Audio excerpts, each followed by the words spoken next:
Hey everyone, welcome back to the OurSociety Experiment and this week's Making the Movement. It's May 18th, 2018, and this is our weekly progress report for you to kind of keep you on the behind the scenes action of what's going on here at the OurSociety Experiment. So it was a pretty exciting week. We accomplished a lot and a lot of behind the scenes stuff. We kind of slowed down some of the events a little bit, but we're going to have some new Making the Movement on the Move content for you next week, which I'm really excited about. But let's not get too far ahead. This past week, what we did is we released 2 new commercials. So just a little kind of insider information. When you guys, when you do internet advertising, whether that's through Google, through Facebook and Instagram, those are kind of our 3 channels right now.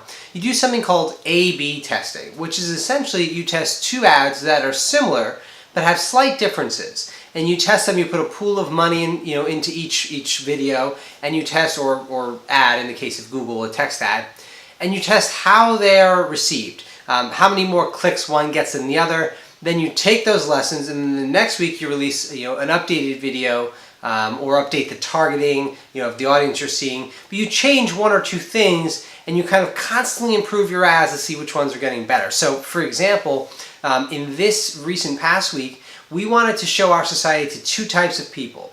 People who cared about politics and who were engaged, because we thought these people could really get a lot of value of the in-depth information that is centralized in the OurSociety platform. So it just makes it easier and a bigger time saver when you care about politics to learn about the candidate options in one place.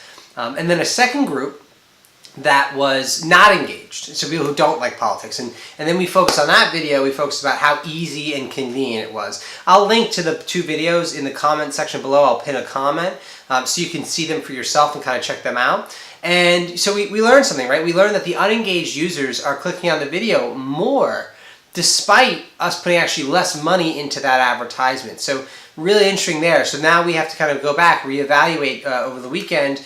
How do we want to kind of proceed? We're going to continue with the unengaged one, but what do we need to change for the engaged users, or do we shift more towards unengaged? These are the kind of questions you have to ask yourself when you're doing digital advertising. So spend a lot of our time on that. It sounds pretty simple, but believe it or not, especially for someone like myself who's got moderate experience, I'm not an expert in it, but I am familiar, it takes some time to set up. So that took a lot of time, especially early in the week. We also reached out to over 60 different politically aligned organizations within the state. Now, as you know, our society is nonpartisan, so we make sure that we reach out to every organization we can find, whether they're Republican, Democrat, Green, Independent, Socialist, you name it, we're reaching out to them to tell them about the OurSociety Experiment. And that's because we believe that the best way to kind of find common collaborative democratic projects is to have a lot of different perspectives and a lot of different views on the platform. And also it gives every candidate the ability to have impressions with an audience that they might not normally have impressions with. And we think that's really important to kind of speeding up the process of democracy and really building a more data-driven democracy, is kind of having all the options there so the citizen users can see everything in one convenient place. So that outreach took, we did emails and phone calls, kind of whatever we could find online. And these outreaches, it's just cold emails. So if you guys are like me, you at work may get a lot of cold emails. I certainly do. So sometimes they get ignored, but we've already received some positive feedback, which I'm really excited about, and we'll continue to work on that and do follow-up emails probably in the next week or so. That's really kind of at the stage we're at now. It's just a grind. It's just getting out there and making sure we're reaching as many people as we can. And sometimes that means sitting in front of a computer for 8 hours during the day, making phone calls and emails. But it's part of the gig, and we do it happily.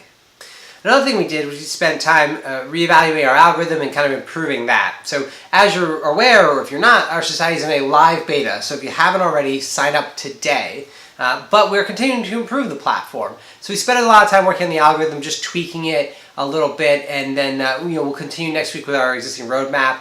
But there's 2 suggestions we got. It was the same suggestion, but from 2 different people. Really, one was a group of people, and one was an individual who we'd been in contact with. And both suggested that we have all of the candidates on the platform, even if they haven't signed up for our society. So let me give you an example. We have, in District 7, we have 2 candidates. We have Lindsey Brown and Peter Jacob on the platform. But there's 6 total candidates. And now we've contacted each one at least 4 times. We have records of that. We've reached out to them, no response. So the idea is we would pre-populate the profiles, and instead of using the value matching algorithm, the social value matching, we would just scrape the web for information about them and then build a profile. Now, there's a lot of positives with this, right? You see all your options, and we can certainly kind of create this match that you probably, well, I shouldn't say probably, most definitely wouldn't be as accurate as our existing social value matching, but at least would give you, the user, a little bit of semblance of kind of what that candidate's about.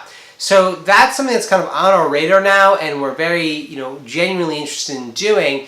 It's going to take some time, but it is on our radar, so I want to let you guys know that we're thinking about that, and if you have comments about that, please comment below. That would be really cool just to hear if you'd like that, or if you would prefer that we always stay with the matching algorithm and only have candidates on board who want to be a part of a more free and open, democratic process. Another thing we've done is we've started to focus on local candidates. So you have the primaries coming up in June, but after that you're going to have the November elections. And one of our key things when we started doing our society was that when you go to vote, if you guys are like me, you might be familiar with like the top 2 to 4 names, but then there's like 6 candidates you've never heard of. You can't find anything online about, even their contact information, which we're finding out the hard way as we try to reach out to them.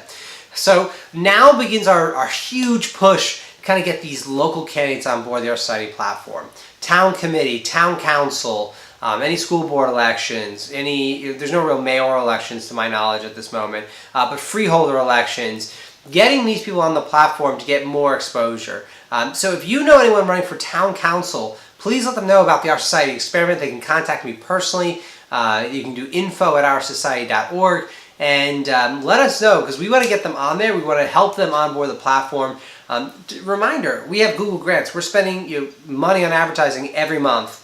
Consistently, and we want, it's free exposure for the candidates. So we want to make sure that people in their region are really understanding what they're about and how they can, improve in what they're, the community and what they're running on. So that's a big focus of ours now. And finally, we wrote a new blog post called The Real Reason Youth Don't Vote. And this is based off my personal experiences with teaching our civic engagement seminars to the high school students. We did another 2 weeks ago, we did 2 more classes, and next week I have 2 more classes. So that's going to be the next Making the Movement video. I've kind of filmed myself in some of the classes, which is really cool.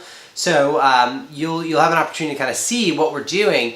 But what we like about this is it's really opened my eyes to where the students of today are, where the Gen Z people of today are.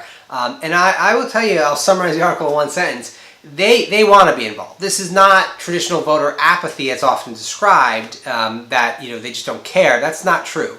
They care. However, they don't feel like they have access to, easy access especially, to information about the candidates and a way to kind of digest that information in a way that's as painless as possible. Remember, we're talking about a generation of people who've grown up with instant access to all the world's information in their pocket, probably since they were 10.